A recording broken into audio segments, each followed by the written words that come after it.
With less than a week until Election Day, Kamala Harris and Donald Trump are making their final case to voters, laying out starkly different visions on a number of key issues. That includes health care.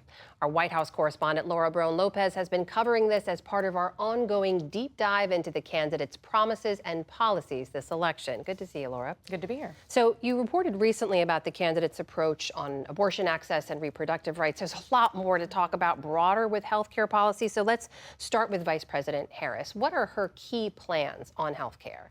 Some of Harris's big health care policy proposals are to build on the Inflation Reduction Act, cancel more medical debt, renew the Affordable Care Act subsidies that are expiring in 2025, and expand access to birth control pills. Now, Amna, when it comes to the Inflation Reduction Act, she wants to expand that $35 cap on insulin that she and Biden passed for Medicare recipients. She wants to expand that to all Americans. She also wants to cap every American's prescription drug costs at $2,000 a year. Currently, it only applies to Medicare recipients. And recently, Harris proposed that there should be an at-home care benefit covered by Medicare. Currently, if you need home care and you don't have some money to hire someone, you and your family need to deplete your savings to qualify for help. That's just not right. So we're going to change the approach and allow Medicare to cover the cost of home care so seniors can get the help and care they need in their own homes. That home care benefit, Amna, would also cover people with disabilities that are on Medicare, and policy experts that we talked to said that that could end up covering millions of seniors. So those are the plans we've heard from Vice President Harris. How do those differ from the plans we've heard from former President Trump? Some of Donald Trump's top health care positions are to repeal and replace the Affordable Care Act.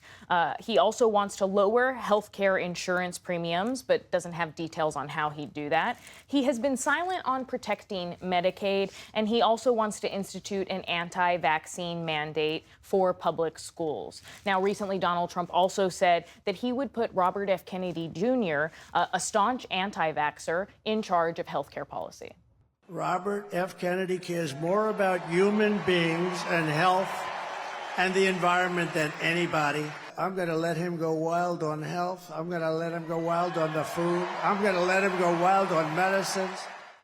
Health experts, Amna, say that appointing someone like RFK Jr. to potentially lead Health and Human Services, to lead the Centers for Disease Control, could end up spreading more public health disinformation, because he has been known to do that. On that Medicaid front, Amna, Trump has said that he wants to reduce federal government spending and he wants to cut taxes, and that he doesn't want to touch Social Security or Medicare to do it. So health experts are concerned that that means there's going to be a big target on Medicaid. So those are the plans as they've been laying them out. But you've also looked at their health care policies. How do their outlooks differ on this? Well, a lot of it comes down to the Affordable Care Act, which currently covers 21 million Americans. Donald Trump tried to repeal it in 2017 without much of a replacement plan when he was president. It didn't work. And 7 years later, he says now that he has, quote, concepts of a plan to replace it. His running mate, J.D. Vance, has filled in some of those concepts. J.D. Vance has floated repealing a mandate within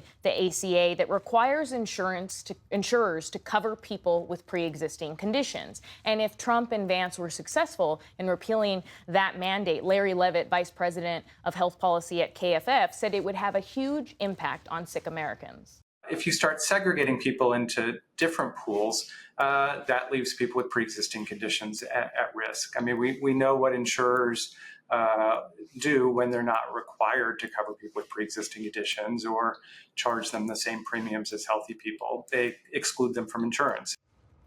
Bottom line, Larry Levitt said, is that under Trump, young and currently healthy people would receive lower premium costs, but sick people and people with pre-existing conditions would end up not being covered by insurers.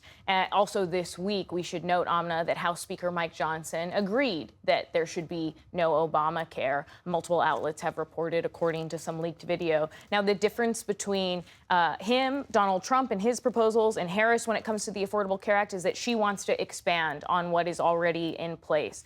The issue, though, Amna, is that many of her policies rely on favorable numbers in Congress. And it's looking like the Senate may flip to Republicans and Democrats may control the House. So being able to expand on subsidies that are already in the Affordable Care Act could be difficult for Harris to do.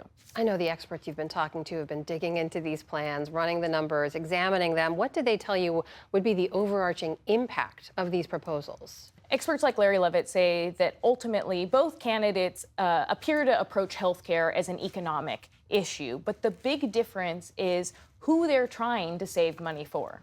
Trump has focused, particularly in his comments around the Affordable Care Act, on government spending, on making programs less expensive for the federal government. In Harris, we've seen a focus on healthcare as everyday pocketbook issues. So whether that's improving premium subsidies under the Affordable Care Act and lowering the premiums people pay out of pocket and trying to relieve medical debt. Those expanded Affordable Care Act subsidies that Larry was talking about there, they expanded the number of people who qualified for financial assistance and the amount of help that they receive. And they're set to expire in 2025. Harris says she wants to extend them. But if they expire under a Donald Trump presidency, it could have a huge burden on everyday Americans. All right. Laura Barrón-López, thank you very much. Thank you.